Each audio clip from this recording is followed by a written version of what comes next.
আমাকে কেন অ্যাওয়ার্ড পেতে দেখা যাচ্ছে না তার কারণ হয়তো আমি বলতে পারি যে হয়তো আমার কাজ এত ভালো না, সেজন্য। ওভারঅল এক্সপিরিয়েন্স খুব ভালো। হ্যাঁ, পার্থ ভাইয়ের সাথে তো অবশ্যই আমার পর্দায় কাজ করা বেশি হয় এবং ওনার সাথে দর্শক আমাকে দেখতে পছন্দ করে, এবং এটা আমি আরও অনেক জায়গায় বলেছি যে ওনার সাথে কাজ করতে আমার কমফোর্টেবল ফিল করি। নবা ভালো করছে, আরও ভালো করবে ইনশাল্লাহ। আমরা আজকে যে গল্পটা শুটিং করছি সেটার ডিরেক্টর হচ্ছে আনিস রহমান রাজীব ভাই এবং এটার স্ক্রিপ্ট রাইটার হচ্ছে শফিকুল ভাই।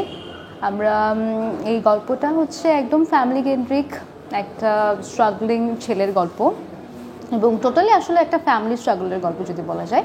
এবং আমি এটা অনেক মাস পরে, আমি একটা গ্যাপের পরে এই কাজটা করছি। সো অফকোর্স আমার কাছে এটা ভালো লাগারই বিষয়।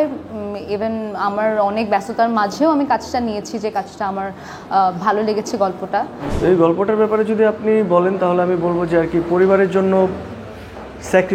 স্যাক্রিফাইস ওয়ার্ডটাই আমি বলবো, কারণ এই গল্পের পুরোটাই হচ্ছে যে পরিবারের জন্য একটা পরিবারের মেম্বার যখন কোনো ক্রাইসিসে পড়ে অ্যান্ড তাকে উঠিয়ে নিয়ে আসার জন্য যে পরিবারের জার্নিটা, সেই জার্নিরই একটা গল্প। অ্যান্ড মেসেজ অফকোর্স থাকবে, it's a meaningful drama. So overall দেখা যাক অডিয়েন্সের রেসপন্স কী থাকে।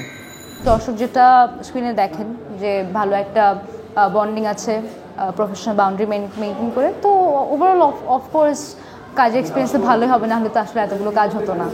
ওয়ালটন এখন দেশের সীমানা পেরিয়ে পৌঁছে গিয়েছে 50টিরও বেশি দেশে।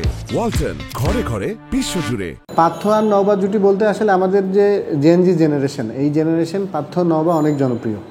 তো নতুন জেনারেশনের কাছে পার্থ নওবা যেহেতু জনপ্রিয়, আর এখানে যেহেতু গুণী অভিনেতা অভিনেত্রীও আছে, তা আমি একটা মিশ করতে চাইছি, মিলমিশ করে গুণী প্লাস পার্থ আর নওবাকে নিয়ে একটা কাজ করতে চাইছি, যে আসলে দর্শক এটা কেমনভাবে নেয়।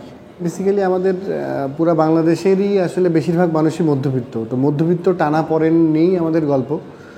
মা বাবা ভাই বোন, একটা পরিবারের 4 জনের সংসার। এই সংসারে আসলে বোনের অসুস্থতার কারণে একটা টানাপোড়েন শুরু হয়। তো শেষে গিয়ে সেটা কি হবে সেটা আসলে নাটকটা দেখলে বুঝতে পারবেন, আমরা না বলি। আমরা কল্পনা একটা গল্পকে আমরা ভাবি, তো ভাবার পরে এই গল্পটা আসলে আমাদের বর্তমান পরিস্থিতি বা আমাদের সমাজ ব্যবস্থা বা আমাদের সামাজিক যে অবস্থান বা আমাদের যে পার্শ্ববর্তী যে ব্যাপারগুলো, সেগুলোর সাথে আমরা গল্পগুলো বাস্তবের সাথে মিল করার চেষ্টা করি, যে আমি যে গল্পটা ভাবছি আসলে ওই চরিত্র মানুষটা কেমন হয় বা ওই ফ্যামিলিগুলো আসলে কীভাবে চলে, এটা আমরা দেখি। তারপরে যে গল্পটা আমি ভাবছি ওটার সাথে আমরা বাস্তবতা বা কল্পনা দুটাকে আমরা অ্যাড করে গল্পটাকে আর কি সাজানোর চেষ্টা করি আর কি। এক এক সময় এক একভাবে হয় আর কি।